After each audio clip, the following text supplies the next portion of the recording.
Good morning, fellow orchid lovers. It's Danielle here with a tutorial video about how, when, and where to cut your Phalaenopsis spikes. When I started growing orchids, I would read on the internet, oh, you have to cut it back to the first node, or you have to cut the whole thing off, and I had no idea what they were talking about. So I did a lot of research when I was first growing, and I just figured maybe I'd share with some of the beginners, what you can do when your orchid spikes drop their flowers. So some people feel that when your orchid spike drops its flowers, you should cut it all the way back to the base of the plant, because that's the healthiest thing for the plant.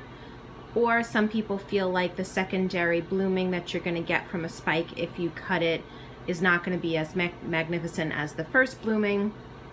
And while that's true, I find that if you cut the spike all the way back to the base of the plant, you're gonna wait at least a year before you're gonna see more blooms.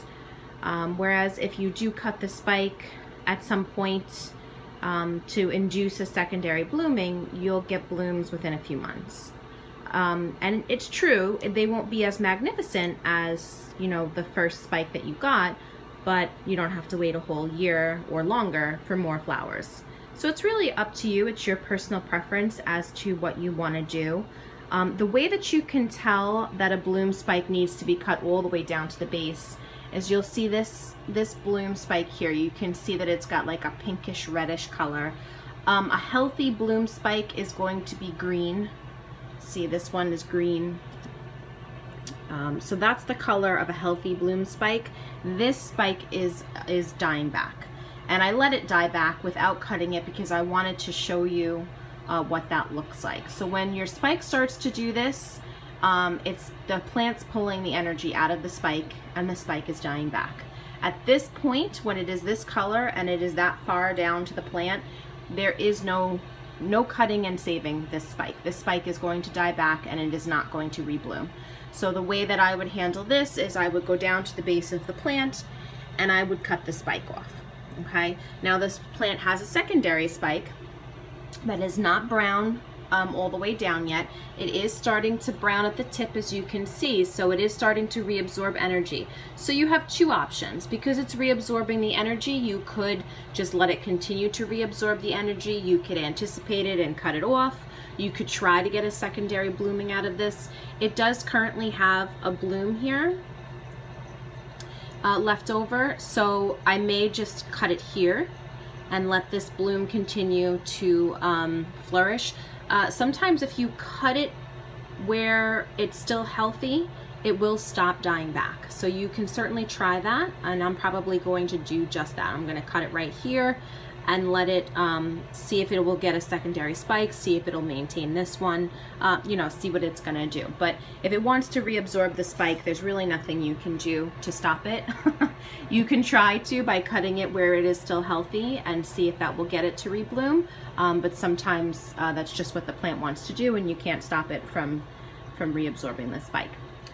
Then you have examples like this one. This orchid hasn't had blooms on it for probably about a month, and the spikes are still green, and I've left them alone and I haven't trimmed them. And the reason for this is, as you can see, I'm going to try to bring it in close. Let's see if I can get it to focus. Come on. There we go. You see how the mitten is still green? It's not brown. It's not unhealthy. That means that there is potential that this could extend. And the way that I know that is because of this orchid right here. This orchid is the orchid that taught me not to just cut spikes as soon as the blooms drop. I bought this orchid over a year ago, and she has been in bloom for an entire year, just sequential blooming off of the end of the spike. So she had blooms to here. So this was all blooms. And then they all dropped off, but the tip of the spike looked healthy, and I was like, you know what, let me just leave this alone and see what it does. And she came out with another 5 blooms. Those blooms started to fade, and she put out another 4 blooms. And the tip is still healthy. It's still green. It's not going brown. And so I just leave her alone, and every couple of weeks this starts to grow buds again. So I don't really cut my green spikes. If they're still green, if they're not brown, I kind of leave them alone and see what they'll do. Now, the other option would be that I could cut the spike and try to like kind of force it into blooming. And the way that you would do that is you would find the first unused node. And what I mean by node is everywhere that a bloom comes out, you'll see there's a little like pocket where the bloom came out of. That's considered a node. So what you want to do is you want to find the first unused node. So this one had a bloom. That's the last one that had a bloom. So this is what would be an unused node. No bloom came out of this little pocket. And so you would cut it right above that node, and that may then get the orchid to rebloom off of that node or this node. Okay, so that's the way that you can kind of force an orchid to rebloom, and you know, you don't have to wait a year or however long it would take the orchid to regenerate a new spike. I personally am going to wait a little while longer and just kind of let these two spikes show me what they want to do while their tips are healthy. I may, as an experiment, cut one and leave the other one and see what happens. But I don't really think that these are necessarily ugly. They don't bother me. It's kind of the same thing that would be there if it was growing a new spike. So as long as it's green and healthy, I kind of leave it alone. But when it does start to die back, I will cut it. And what ends up happening when you do cut a spike at a node, like for instance this orchid, she had a spike and I cut it at this node because this was the first unused node, but she decided to put out a secondary spike down here at this unused node. So it doesn't necessarily mean they're going to bloom from that one. That's just where you want to cut it to give it the option of where it wants to rebloom. She originally only put out 2 flowers. And so, like I said, it's never going to be, you know, as spectacular as her first spike. But then she decided, I'm not done yet. And now she's putting out another 2 buds. So I thought I was just getting 2 flowers, and now I'm going to get 4. And as you can see, the mitten is green and healthy, so she may even continue to push more buds. I don't know how that's going to go. So I'm just kind of sitting and waiting. This is another example of me cutting the spikes. This one I cut here, and she pushed out a secondary spike here. The mitten on the secondary spike is not green and healthy. I'm sorry, I'm having trouble getting the close-up views that I usually get. It's early in the morning and I've only had 1 cup of coffee, so I apologize. So you can see it's kind of red and brown. That's not a healthy mitten. More than likely she's not going to push any more buds from there. However, if you look behind it, it looks like she's pushing out a secondary, a tertiary, I guess, spike from there. So I'm going to let this one alone and see what she does. The other side, she did push up again a secondary spike, and it was from that exact node. I cut it right above that node, and that's the node that pushed out a spike. And, you know, decent. She put out 3 blooms.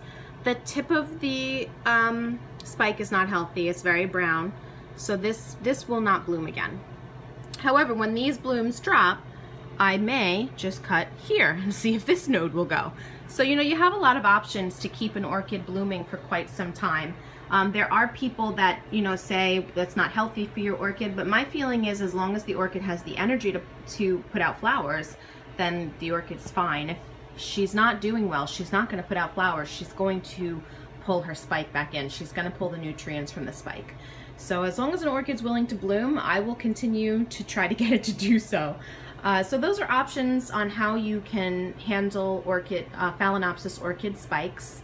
You know, like I said, I was a little confused when I first started growing what they meant by nodes and cutting all the way back as opposed to, you know, letting it try to rebloom.